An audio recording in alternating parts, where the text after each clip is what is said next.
আসসালামু আলাইকুম। সবাই কেমন আছেন? I hope সবাই অনেক বেশি ভালো আছেন। আলহামদুলিল্লাহ আমিও আমার পরিবার-পরিজন নিয়ে ভালো আছি। এই তো প্রতিদিনের মতো আবার একটি নতুন ব্লগ নিয়ে এসেছি আপনাদের মাঝে। আশা করি আজকের ব্লগটা আপনাদের অনেক বেশি ভালো লাগবে। তো সবাইকে জানাই ভিডিওর শুরুতে জুম্মা মুবারক, যেহেতু এটা শুক্রবারে ভিডিওটা আপলোড করা হবে।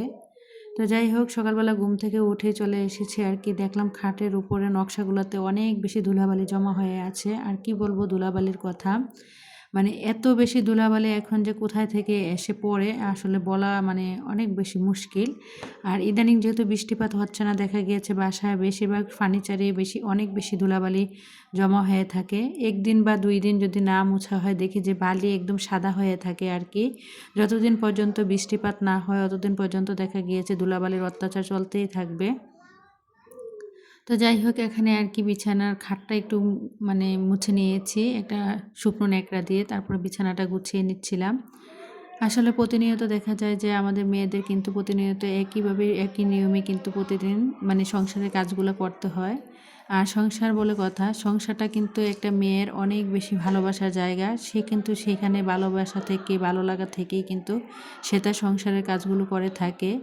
আসলে সংসার এমন একটা মায়াজাল, যা চাইলেও কিন্তু আমরা মেয়েরা চাইলেও কিন্তু এখান থেকে কখনো বের হতে পারি না। যতই কষ্ট হোক, যতই দুঃখ হোক, মানে এখানেই কিন্তু আসলে আমরা মেয়েরা পড়ে থাকি। তো আসলে বলার মতো আসলে কোনো কিছু নেই। বর্তমান সময়ে এসে একটা মেয়ে যে কত বেশি মানে শ্বশুরবাড়িতে কত বেশি লাঞ্ছিত হয়, তারপরেও কিন্তু সে তার সংসারটাকে ছেড়ে কোথাও যায় না। কারণ সে তার সংসারটাকে অনেক বেশি ভালোবাসে। তো এদিক দিয়ে দেখলাম যে বেসিংয়ের যে গ্লাসটা, এটাতে অনেক বেশি ধুলাবালি জমা হয়ে আছে। তো ভাবলাম এগুলো একটু আর কি গ্লাস ক্লিনার দিয়ে মুছে নেই। আর বেসিংয়ের খুব সামনেই যেহেতু আমার মানি প্ল্যান্ট গাছগুলো রাখা হয় আর কি, তো এখানে আর কি এগুলো সরিয়ে একটু ভালোভাবে আর কি মুছে পরিষ্কার করে নিচ্ছি। তো ভিডিওর এই পর্যায়ে এসে যে সকল প্রিয় মিষ্টি আপুরা আমার ভিডিওটি দেখছেন, প্লিজ ভিডিওটিতে একটি লাইক দিয়ে অবশ্যই কন্টিনিউ করবেন। আর যারা আমার চ্যানেলে নতুন জয়েন হয়েছেন, আমার ভিডিওর কোনো অংশ যদি আপনাদের ভালো লেগে থাকে, তাহলে প্লিজ চ্যানেলটি সাবস্ক্রাইব করে লাইক দিয়ে পাশে থাকা বেল বাটনের অল অপশনটি প্রেস করে দেবেন, যাতে করে আমি কোনো নতুন ভিডিও ছাড়ার সাথে সাথে আপনাদের কাছে নোটিফিকেশন চলে যায় আর আমি আপনারা আপনাদের সময় সুযোগ করে আর কি ভিডিওটা দেখে নিতে পারবেন। আর যারা নতুন জয়েন হয়েছেন, দেখা গিয়েছে আমি আপনাদের চ্যানেলে যাচ্ছি না, হয়তো ২-৩টা ভিডিও দেখে কমেন্ট করবেন, অবশ্যই আমি সময় সুযোগ করে আপনাদের চ্যানেলে চলে যাব। আসলে চাইলেই তো মানে এখন এত বেশি ব্যস্ততার মধ্যে দিয়ে সময় কাটছে। দেখে যে গিয়েছে রমজান মাস আসলে একদিক দিয়ে সংসারের কাজকর্ম, অন্যদিক দিয়ে আল্লাহর ইবাদত বন্দেগী করা, কোরআন তিলাওয়াত করা।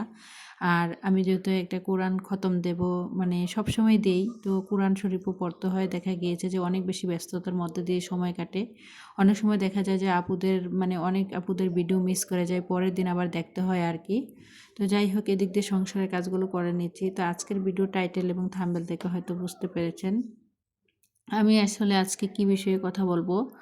আসলে অল্প টাকায় অল্প বাজেটে 2026 ঈদ শপিংয়ের বাজেট কিভাবে করবেন, তাই আর কি আপনাদের মাঝে শেয়ার করব। আশা করি ভিডিওটি আপনাদের অনেক বেশি ভালো লাগবে। তো এদিক দিয়ে আর কি আপনাদের সাথে কথা বলতে বলতে পুরো বাসাটাকে কিন্তু গুছিয়ে নিয়েছি।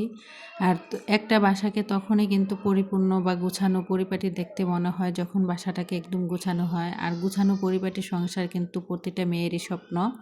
আর দেখা গিয়েছে পরিষ্কার পরিচ্ছন্নতা হচ্ছে ইমানের অঙ্গ। আর আমি কিন্তু সবসময় পরিষ্কার পরিচ্ছন্ন গুছানো থাকতে অনেক বেশি পছন্দ করি। যদিও আমার বাসাটা অনেক বেশি ছোট, তারপরেও কিন্তু আমি সবসময় চেষ্টা করি আমার বাসাটাকে খুব সুন্দরভাবে নিজের সাধ্য অনুযায়ী আর কি গুছিয়ে পরিপাটি করে রাখতে। তো এদিকে যে টেবিলে যে ট্রান্সপারেন্ট কাগজ থাকে, পেপার আর কি, ওইটা আর কি আমার নষ্ট হয়ে গিয়েছে। ভাবছি মানে মার্কেটে যাবে বলে কিন্তু আসলে যাওয়া হচ্ছে না।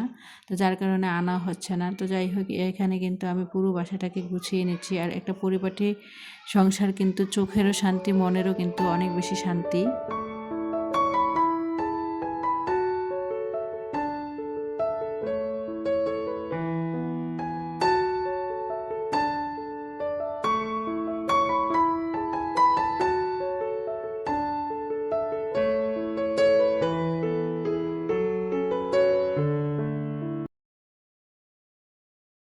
তো যাই হোক, অল্প টাকা অল্প বাজেটে কিভাবে ঈদের শপিং বাজেট করবেন তা নিয়ে আজকে আলোচনা করব। আর এখানে দেখেন আমি কিন্তু অলরেডি মানে একটা বাজেট তৈরি করেছি, আর আমার বাজেট ছিল আর কি 12,000 টাকা।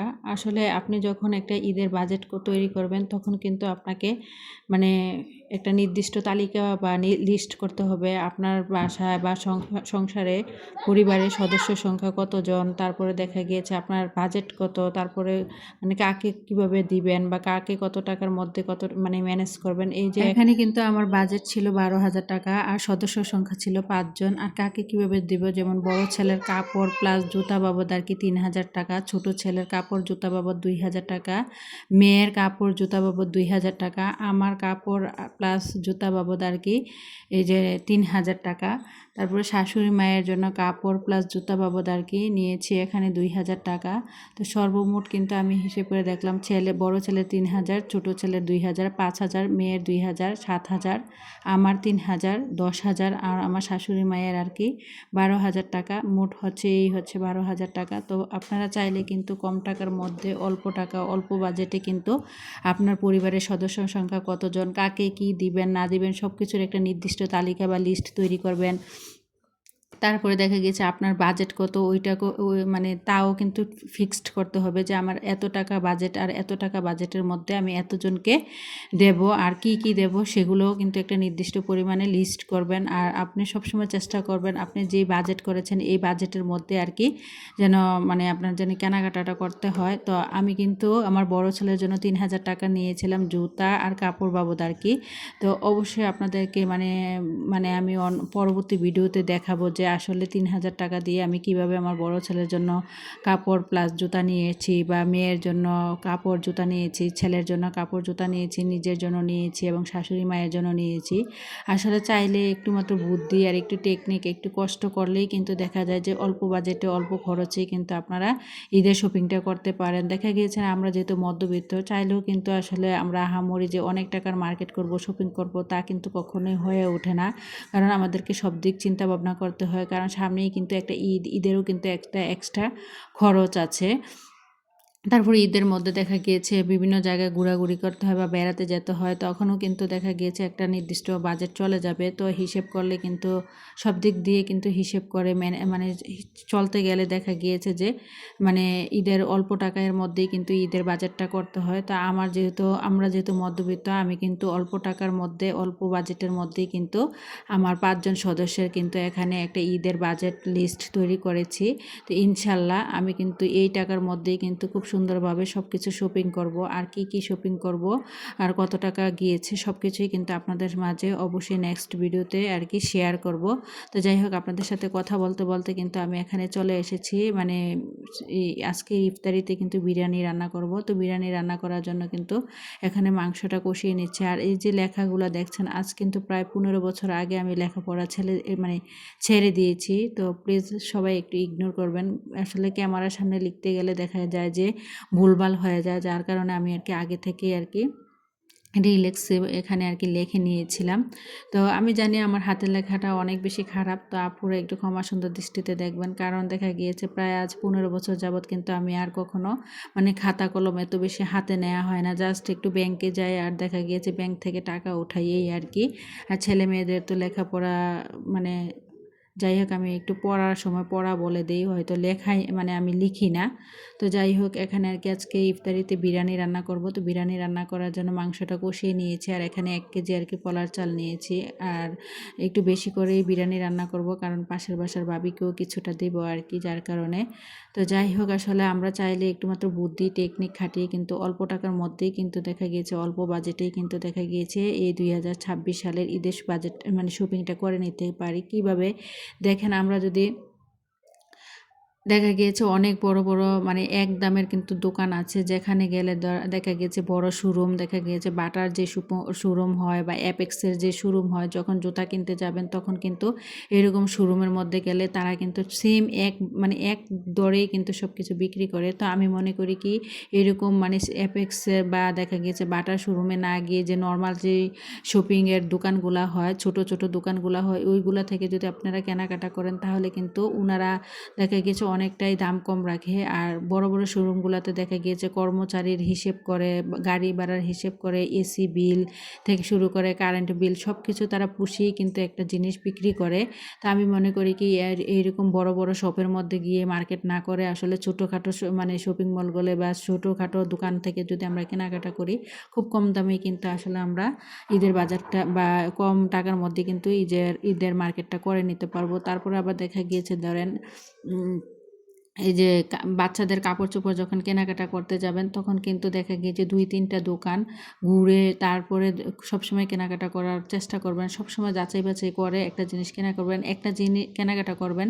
ধরেন আমি মার্কেটে গেলাম, একটা জিনিস পছন্দ হলো আর হুট করে নিয়ে নিলাম, তা কিন্তু কখনোই করা যাবে না। যেহেতু আমার কম টাকার মধ্যে আসলে আমার ঈদের মার্কেটটা করতে হবে, তার জন্য কি করতে হবে, আমার একটা জিনিস পছন্দ হলে আমাকে দেখতে হবে অন্য দোকানেও সেই সেম জিনিসটা আছে কিনা। তারপরে আবার দেখা গিয়েছে 2-3টা দোকান যাচাই বাছাই করে, অবশ্যই সবসময় কেনাকাটা করার সময় 2-3টা দোকান যাচাই বাছাই করে তারপরে কেনাকাটা করবেন। দেখবেন এক দোকানে বেশি বললেও কিন্তু অন্য দোকানে খুব কম, মানে অনেকটা টাকা কিন্তু ছাড় বা কমের মধ্যে কিন্তু পাওয়া যায়।